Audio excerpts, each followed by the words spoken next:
Here we go on the back of the Blazer. I'm going to remove these vents. I have no idea why they were put in there. There's no filter. It's just an open air right into the cabin, and I would imagine a good place to suck in dust and dirt. Something else I'm going to do is I'm going to be grinding out this this seam here. I think they use some kind of glue when I put these two halves together, and it's cracking there and up here in the front towards, I guess this is the B pillar, you want to call it that.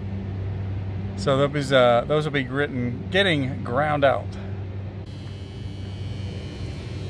So on this side, I've already removed that vent and ground it out with flapper disc and kind of tapered it as it goes in. And my plan is to put in fiberglass cloth and then slowly build on that until it reaches the outside. Try and maintain that same thickness there. Then up here with these seams, like they were cracking, I went ahead and ground those out. I'm going to put a piece of fiberglass cloth around there to kind of hold that in. And then the same here, and there was actually it was a hole. It's really thin. Had a little bit of a crack. I'll probably have to grind that out just a little bit more, and then something must have fallen on it at some point in its life. We got that there, and you can see we got exposed fiberglass there, so I'll be taking care of that. But there we go. Can't wait to get all itchy. Stay tuned. Here we go. I moved inside where it's a little cooler. It's only supposed to be 99 degrees today, but too hot for me. You can see where we put that glue in there or something to hit that seal, and that's where it cracked. And so I ground that out, and I'll be putting fiberglass cloth in there.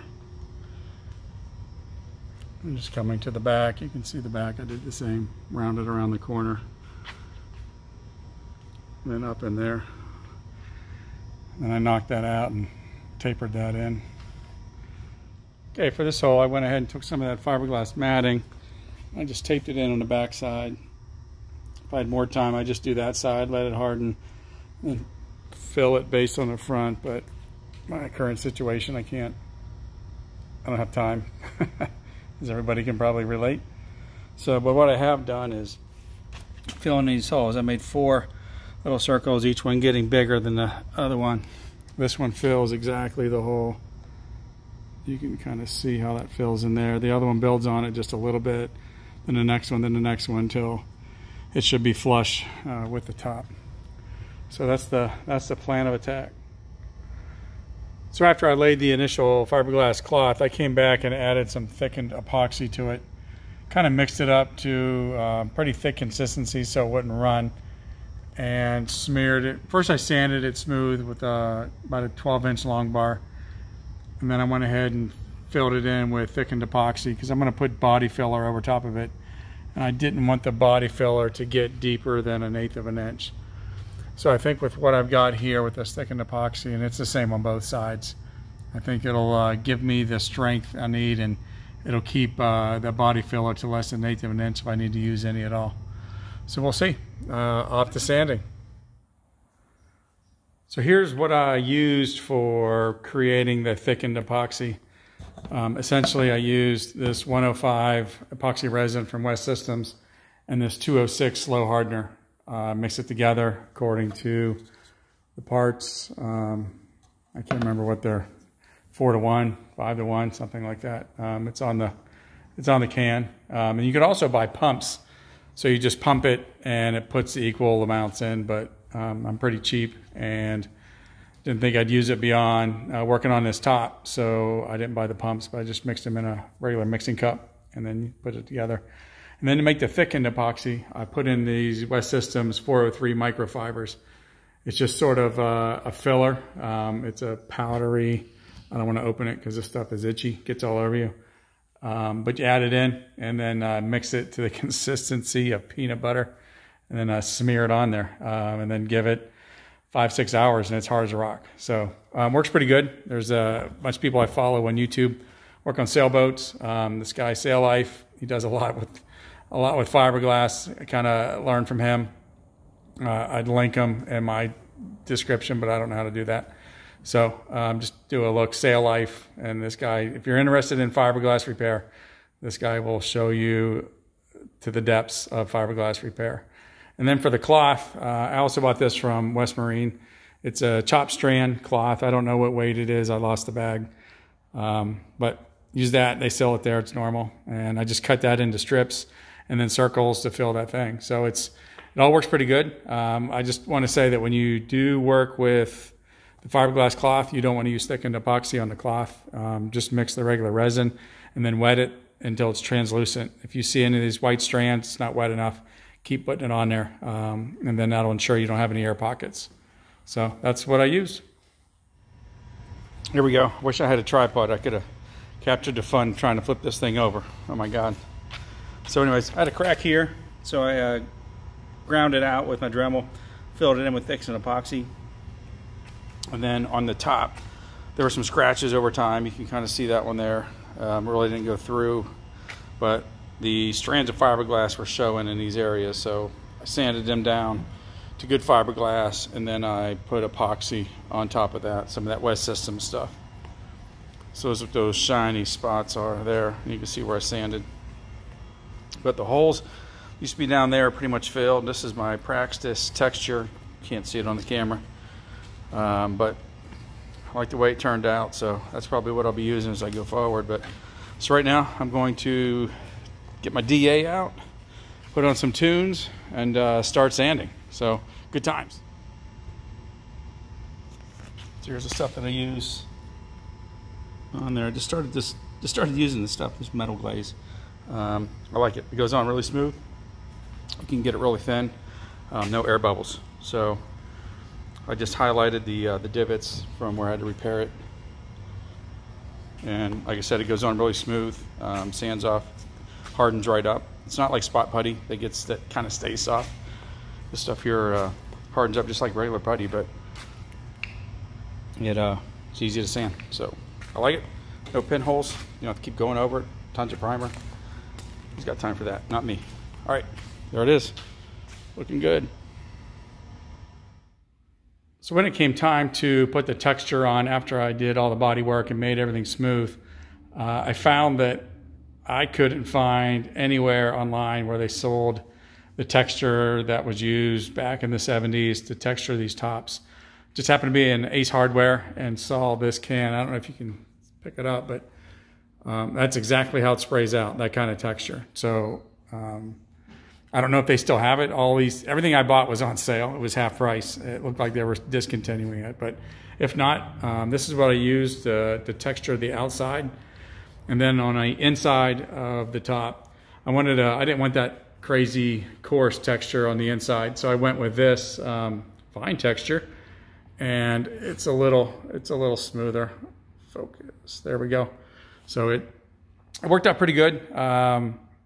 One thing I wish I would have done is spent more time after I sprayed this on. I wish I would have taken a scuff pad and did a better job of scuffing off sort of the light dusting over spray, because it kind of, and I'll show you here in a second, but it sort of put shadows in the top, which I'm probably gonna have to pull the top off and repaint it. We'll see, but that's what I used. Not sure if the camera's gonna pick this up, but let me work to the front here. And everything's shot out of sequence, so I'm working on the rocker panel now. But you can see that shadow. I had taken a scuff pad and just quickly went over it, didn't have patience, went too fast, and after I painted it, now I have these blotches where I wish I would have done a better job of scuffing, using a red scuff pad to knock down the high and low spots. But I'm probably gonna end up doing it now. And there's another one right there. It's right above the driver, so nobody else notices it. I notice it, so it bugs me. You can see where I drug across there and cleaned it up. So I will be pulling this off and spending another $100 in paint and painting it over again. So just take my advice if you go to do this. Make sure you scuff it down really good, get it as smooth as possible with that texture in there.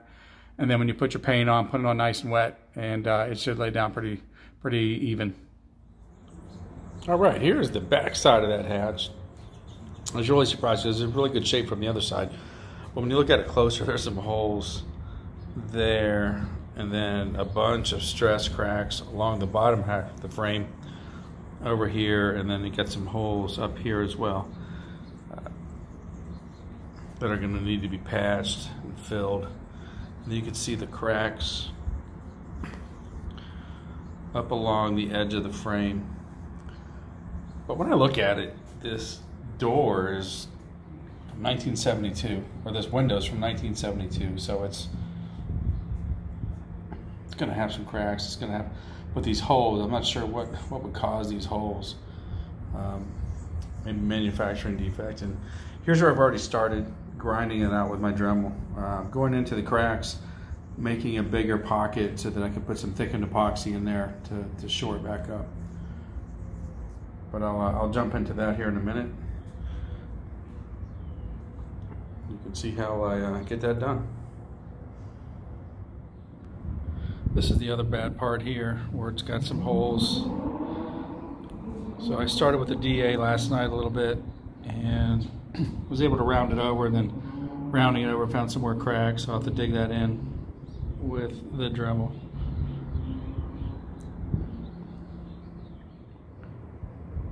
I was able to get in there with the Dremel and dug out a lot of the old fiberglass that was shaved, was cracked and just falling apart. And now I'm going to take my DA, go through, sand this all down, see if I can find some new cracks, and then I'll take the Dremel back and get those done. All right, well, I put the first coat on, and I went with thickened epoxy. I'll show that step for the next application that I do. First time ever using it, and then I use a little fiberglass cloth to repair the hole there. You can see where the color is different. And what I did find as I was going through here, there's some cracks that I did miss. For instance, there's one. I don't know if the camera can pick it up. There's a crack there. A bunch of hairline cracks in here, and you can see where I ground it out with the Dremel and filled it in with that thickened epoxy. I think it's going to hold pretty well. Down here, I was hoping that the thickened epoxy was going to cure this gap, but it did not. So I will be grinding that out probably tonight, and then reapplying it using that fiberglass cloth. But all in all, I'm kind of happy how it turned out. Well, we'll see. We'll see how happy I am after I start sanding. But I'm hoping that it's going to fix this, and then once I get this side down, I'll be able to pop that glass out, move over to the other side, and then we'll see how it goes. So stay tuned.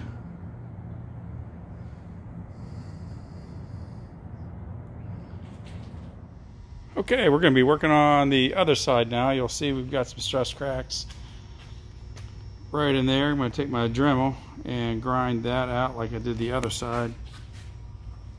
More cracks. They seem to be mostly just on the corners of the windows. Not so bad. You'll see the crack there.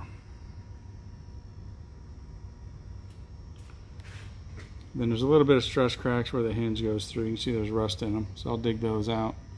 But I think this side's going to be a little bit easier to repair. And I've got a little bit of a nick there. I'm going to fix that. Grind that down and put some epoxy in there. Okay, here's a video of the top done. I lost a lot of video. I took it on my phone, and then when I was filming this originally, I lost a lot of phones. I was breaking them for some reason, left and right. But the hatch turned out really well. You can see kind of here, I got the texture on it. Turned out good. I really like it. I put the weather strip on there already. I just got the covers to put on. Already got them painted, but the hatch turned out really well. I'm really happy with it. Other than, like I talked about before, the shadowing, but it turned out well. You know, I wish I had the footage of me doing all the painting, because that was a pain in the ass. But here it is. You know, and that was over, geez, that was like a year and a half, maybe 2 years ago, that I was working on this top. But here it is. I'm getting ready to pull it off the frame, do a rotisserie on the body, so we'll see. But yeah, it turned out good. Please stay tuned. Please don't take this first video or second video as what's going to come. I've learned a lot, and I'm doing better on my videos, so stay tuned, and the next one will be better, I promise.